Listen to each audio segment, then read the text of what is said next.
Welcome to study companion. Channel को subscribe करें और साथ में बेल आइकन पर क्लिक करें ताकि फ्यूचर में अपलोड होने वाली तमाम वीडियोस का नोटिफिकेशन आपको मिल जाए। अस्सलाम वालेकुम students, how are you? I hope you will be fine.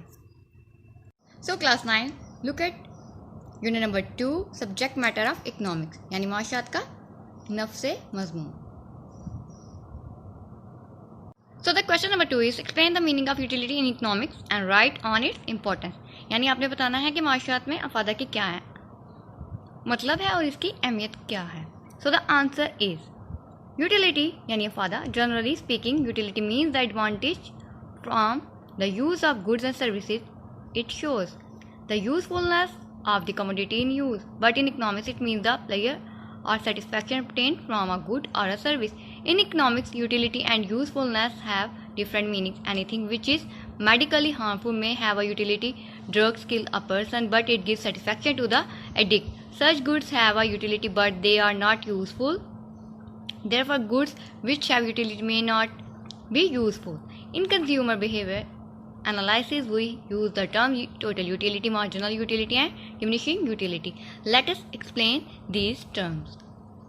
Number 1, total utility. It is the total amount of satisfaction consuming any given quantity of a good or a service. Number 2, marginal utility. It is equal to the amount by which total utility changes when consumption of a good or a service changes by 1 unit. It is calculated by dividing the change in the utility by the change in quantity consumed. And the number 3 is diminishing utility. It is equal to a decline in utility when an extra unit of a commodity is consumed। यानी आम बोलचाल में किसी शय के इस्तेमाल से जो फ़ायदा होता है वो फ़ायदा समझा जाता है। ये शय के कारआमद होने को जाहिर करता है, लेकिन माशियात में इससे मुराद वो तस्कीन है जो किसी शय के इस्तेमाल के बाद एक सारिफ को हासिल होती है। माशियात में अफादा और फ़ायदामंदी के अल्फाज मुख्तलिफ मायने रखते हैं। कोई भी तिबी लिहाज से मज़र शय फ़ायदा रख सकती है। मसलन नशा व अशिया इंसानी ज़िंदगी जल्दी ख़त्म कर देती हैं, लेकिन नशा करने वाले को फ़ायदा या तस्कीन हासिल होती है। इसलिए इसमें अफादे की सिफ़त तो मौजूद है, लेकिन ये फ़ायदा मंद नहीं है। इसलिए ऐसी अशिया जो फ़ायदा रखती हैं ज़रूरी नहीं कि वो फ़ायदा मंद भी हों।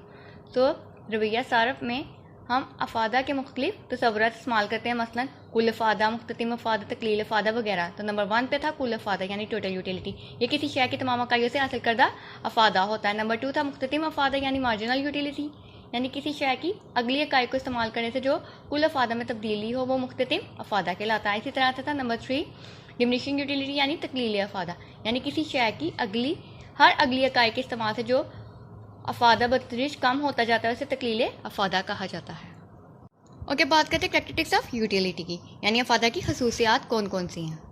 So the number 1 is utility depends upon the intensity of a human desire, thus it varies from an individual to individual. Number 2 पे utility of commodity increases with its multiple uses. Electricity and natural gas has great utility because they are used for many purposes. Number 3, utility depends on the use of a good by a particular consumer. For an uneducated person, a pen has no utility, whereas for a student it has utility.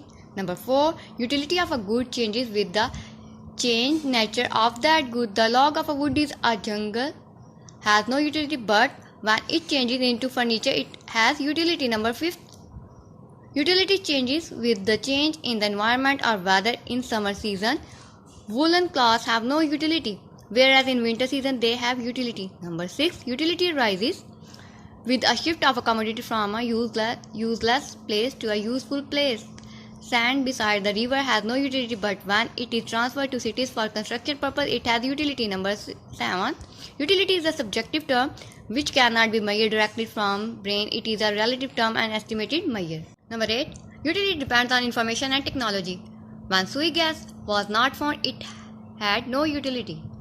Number 9, utility provides a base for demand. Only that good or service is demanded with which has a utility. Number 10, although all useful things possess utility, but all things that have utility may not be useful.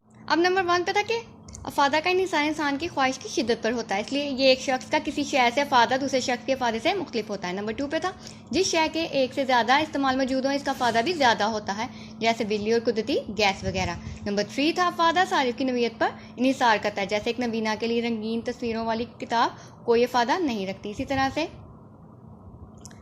था कि किसी तरह से अगर किसी student के पास pen है तो उसके लिए तो इसकी इम्पोर्टेंट है, लेकिन जो एक अनपढ़ आदमी है उसके लिए इस पेन की कोई भी अहमियत नहीं होगी। इसी तरह से क्या फ़ायदा शहर की शक्ल में तब्दीली से तब्दील हो जाता है। जंगल में लकड़ी का मोटा तना बेकार है, लेकिन जब शहर में फर्नीचर की शक्ल इख्तियार कर लेता है तो वो क्या काम में आता है और इसमें फ़ायदा पाया जाता है। इस तरह से नंबर 5 पे था कि आबो हवा या मौसम की तब्दीली से भी शहर का फ़ायदा तब्दील हो जाता है। यानी गर्मियों में सर्दियों के कपड़ों से कोई फ़ायदा नहीं देते हैं, लेकिन जब सर्दी हो तब आपको गर्म कपड़ों के अलावा गर्मियों के कपड़े नहीं पहन सकते। इसी तरह से नंबर 6 पे था कि शहर जब एक जगह से दूसरी जगह मुंतकिल हो जाती है तो फ़ायदा तब्दील हो जाता है, लेकिन साहिल समुद्र पर रेत कोई फ़ायदा नहीं देती, लेकिन जब यही रेत इमारत की तमीर में इस्तेमाल होती है शहरों में तो ये फ़ायदा देती है। इसी तरह से नंबर 7 पे था कि फ़ायदा एक ज़हनी इस्तिलाह यानी सब्जेक्टिव टर्म है, इसकी पैमाइश नहीं हो सकती। इसी तरह से नंबर 8 पे था कि फ़ायदा मालूमात और जदीद तकनीक से भी तब्दील हो जाता है, यानी कुदरती गैस जब तक दरियाफ्त ना हुई थी कोई फ़ायदा नहीं रखती थी। इसी तरह नंबर 9 पे था कि फ़ायदा तलब की बुनियाद मुहैया करता है, सिर्फ वही शय तलब की जाती है जो फ़ायदा रखती है। और नंबर 10 पे था कि अगरचे तमाम फ़ायदेमंद चीज़ें अफादा रखती हैं, लेकिन ज़रूरी नहीं तमाम अफादा की हामिल चीज़ें फ़ायदेमंद भी हों। So learn question number 2, detail and write on your copies. Thank you. Do like and comment on video and don't forget to share and subscribe to Study Companions. Thank you.